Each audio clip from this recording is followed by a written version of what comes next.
Hey everybody, welcome back to the next episode in my Creating a Quick Great Tone series. In this series, I've been taking some of my longer Helix videos and condensing them down to a much shorter format to get the point of it across very quickly, and in hopes of helping some more folks get the most out of their Helix. Today, I'm going to be talking about the number one thing I do in every one of my Helix presets that has been a topic of a little bit of controversy, shall we say, throughout the years. I don't really know why, because nobody has to do it, but I like to put it out there, and I just wanted to do a quick dedicated video talking about this, and that is putting the LA Studio comp at the end of the chain in all of my presets. So without further ado, let's head over to HXEdit and take a look at what I'm doing here. So for this particular preset, I just basically started with an empty preset. I added a placator dirty, really didn't change any of the stock settings other than the C45 I turned off. I threw on a 412 greenback 25 stock cab with a 121 ribbon, 3 inches back, low cut at 80 hertz, high cut at 8 kilohertz as it comes up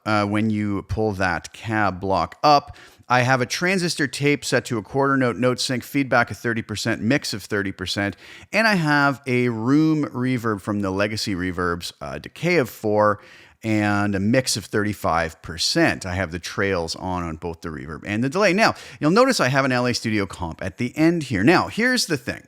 My whole reasoning behind putting it there, and as I've said this a bunch of times before, and a lot of people disagree with me on this, and that's fine. I mean, it's as easy to turn it off or hit the X button and it's gone if you don't like it there. But my reasoning behind it is simply this, that most finished guitar tones that we hear recorded have some sort of compression processing to them at some point in the chain. A mix engineer oftentimes will add a little bit of compression to help things sit in a mix. A live engineer will do the same. A mastering engineer will add subtle compression as well. And there's a bit of confusion out there about compression though, in the sense, and I've said this before, that all compression is equal, right? Depending on the compressor we use, the compression is going to have different characteristics to it. The LA Studio comp is just that. It's kind of a character tube compressor that's used in the studio a lot, and it can be used in a very subtle manner to just add some beautiful characteristics to the tone, and that's the way I'm using it. One of the biggest complaints is that people say you should never put compression after time-based effects such as reverb and delay. And while I agree with that for very heavy-handed compression, for this type of compression, which is very subtle, and I'll show you the settings I use, it really doesn't affect the delays and reverbs in any adverse way that I hear. But again, if you do think it does, it's as simple as grabbing it and moving it before the delay and reverb if that's your choice, and that's perfectly fine too. Or if you don't like the compression at all, turn it off. But I really like it on pretty much every preset, whether it's from clean to dirty. It just adds that nice bit of glue at the end. So without this turned on, here's the way this sounds.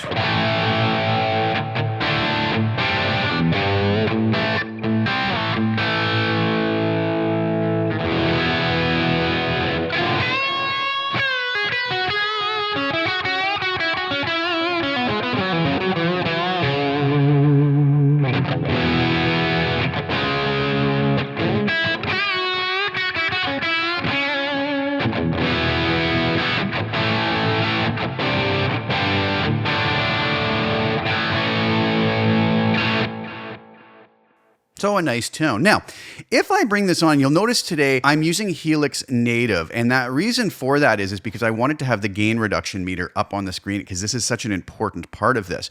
If I was to turn this compressor on now with these settings, peak reduction of 5.5, gain of 5, set to compress with the mix at 100%. And I've brought the level down minus 3.5 just to have it more at unity gain with what we just heard played through it. So now it sounds like this, and we'll do a comparison back to back in a moment. But now it sounds like this with the LA Studio comp on. This is going to be a very subtle effect, and that's the whole point here. A lot of folks will say, well, what if the front of house engineer or the mix engineer, they're going to add their own compression after? And should I still put it on? I said, well, you know, it's really up to you ultimately, but I like to get things sounding as close to how I want them to be and ready to sit in the mix, whether live or in the studio, as possible before I send it off. Now, any engineer, front of house or studio engineer worth their salt is going to be able to listen to a tone and deduct whether or not they need to add more compression or not. So it's really going to be up to them in the end, but the amount of compression I'm adding here is going to be quite subtle. So even if they did feel they have to add a little bit more, there's room for that as well. So this sounds like this.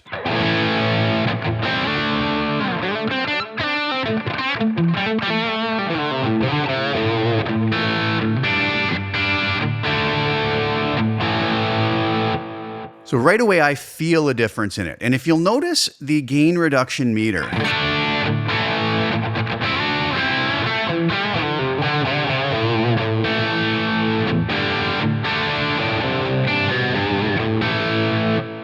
we're getting maybe a dB of compression, right? I could move the peak reduction up to, let's say, 6.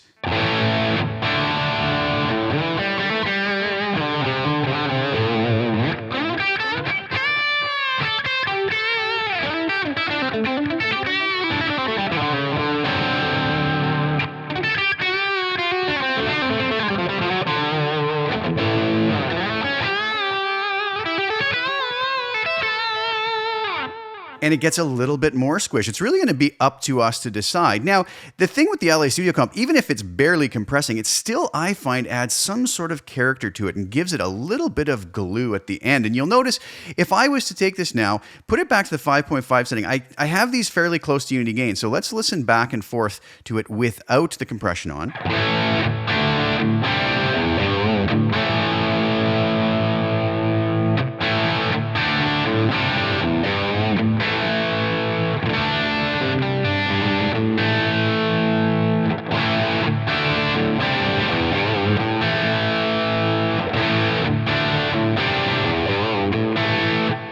I don't know if you can hear that. I definitely feel it, but it just kind of helps to control those peaks. That's going to sit better in a mix, in my estimation, and will probably allow you to actually turn your overall volume up a little bit and have it just sit beautifully in the mix so we're not kind of peaking up and over it. All the while just adding a really nice feel to everything as well. So now if I have that turned on, and to answer the whole idea of whether we should have it before the delay and reverb, here it is after it, like we just heard.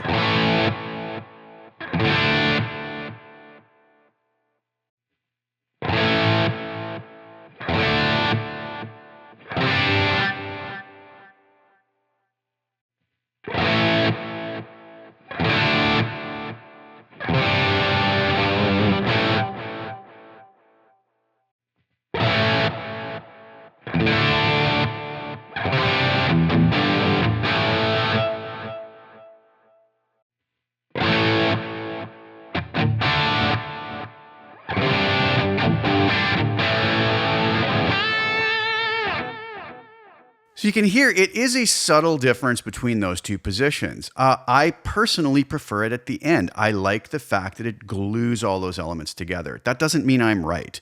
That just means that's my preference. There is no right and wrong in this particular situation. Some folks will say they really do not like it after the reverb and delay. And there's your answer. You really shouldn't use it. I like the fact that it does glue things together. So I'm going to put it there. And ultimately in a mix, whether it's before or after, it's probably going to be a pretty subtle difference between the two. So I thought it was time that I do a very dedicated, quick, short to the point video about this topic. This is something that a lot of my presets have become known for, and I've become known for doing. And I've been contacted by thousands of people over the years that have told me that that one trick really got their presets sounding the way that they wanted. I've had a handful of people tell me they don't like it. And my answer is always, then you probably shouldn't use it. And I don't mean that in a negative way. I mean, the truth is we all like to hear different things. We all like to feel different things. And if this trick works for some, then that's wonderful. And if it doesn't for others, then it's as simple as hitting the X button, getting rid of the LA Studio Comp, or simply moving it to a different part of the chain where it works better for you. And that's perfectly fine. I'm okay with all that as well.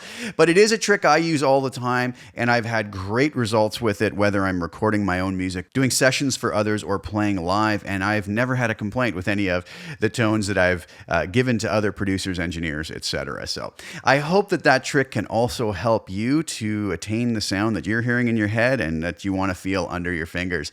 Thank you guys so much for tuning in. Please share the video with anybody who you think would get some use out of it, or if you've ever heard talk about this topic or have questions about it. Also, please like the video and subscribe to the channel if you haven't already, and hit the little bell notification to get notified when I put new content out. I will be back really soon with some more content. Thank you guys so much for tuning in. Ciao for now.